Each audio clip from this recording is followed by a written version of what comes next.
আজকের গল্প ছায়ার খেলা। অরিজিৎ শহরের ছেলে, কলকাতার এক কলেজে পড়ে। সেমিস্টার ছুটি পড়তেই সে চলে এলো বীরভূমের মল্লিকপুরের গ্রামে, তার মায়ের পৈতৃক ভিটে। বহু বছর আগে ওরা শহরে চলে গিয়েছিল, কিন্তু পুরনো বাড়িটা এখনো রয়ে গেছে। গ্রামটা যেন সময় থেমে আছে। সরু মাটির রাস্তা, মাটির ঘর, সন্ধ্যার পর নিস্তব্ধ। প্রথম রাতেই পাশের বাড়ির বুড়ি রাধারানী বলল, বাবু, ওই পুরনো কালী মন্দিরের পিছন দিক দিয়ে সন্ধ্যার পর যাস না, এখানে ছায়ার খেলা।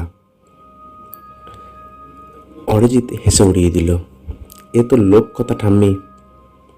পরের দিন বিকালে হেঁটে বেরোলো অরিজিৎ। দেখতে পেল মন্দিরটা ছোট, ধ্বংসাপ্রায়, গায়ে ফাটল, ভাঙা সিঁড়ি। কৌতূহলে ঢুকে পড়ল। ভিতরের মূর্তিটা অর্ধেক ভাণ্ডা, কিন্তু চারিপাশে যেন কোনো অদৃশ্য চায়নি। হঠাৎ পেছন থেকে একটা ঠান্ডা বাতাস এসে ওর গায়ে লাগলো। অরিজিৎ ফিরে দেখে কেউ নেই। তখনই মন্দিরের এক কোণে থেকে একটা চাপা গলা ভেসে এলো। চোখ মেল না। সে দৌড়ে মন্দির থেকে বেরিয়ে আসে। ভাবল বাতাসে আওয়াজ হয়েছে। সেই রাতে অরিজিৎ অনুভব করলো কেউ যেন ওর ঘরের জানলার বাইরে দাঁড়িয়ে, ছায়া মতো একটা অবয়ব। চোখ বন্ধ করে রইল কিছুক্ষণ।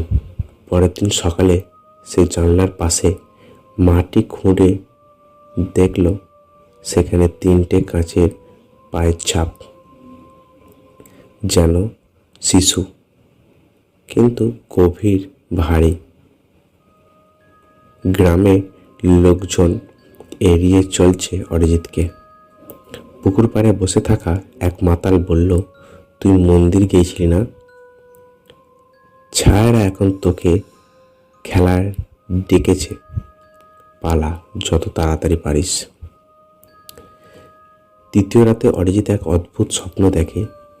সে হাঁটছে জঙ্গলের ভিতর দিয়ে। হঠাৎ পেছন থেকে এক নারী কণ্ঠের আওয়াজ, আমায় দেখো না? চোখ তুলে দেখলেই আমি তোমার ছায়া করে ফেলব। ঘুম ভেঙে যায়, কিন্তু ঘরটা ঠান্ডা জমে আছে। এমনকি দরজা জানলা বন্ধ থাকা সত্ত্বেও বাতাস বইছে ভেতরে। ঘরের আয়না নিজে দেখে আঁতকে ওঠে। অরিজিতের চোখ দুটো কালো, একদম ছায়ার মতো, কিন্তু পলক ফেলতেই আবার স্বাভাবিক। সেভাবে মানসিক কিছু সমস্যা হয়েছে হয়তো। চতুর্থ দিন সন্ধ্যেবেলা সে সিদ্ধান্ত নেই আবার মন্দিরে যাবে। কাঁধে ফটো তোলার ক্যামেরা, পকেটে মা দুর্গার মাটি দেওয়া তাবিজ। মন্দিরে পৌঁছে সে ছবি তুলতে শুরু করে। তখন পেছন থেকে জোর ঠান্ডা হাত ওর চোখে ঢেকে দেয়।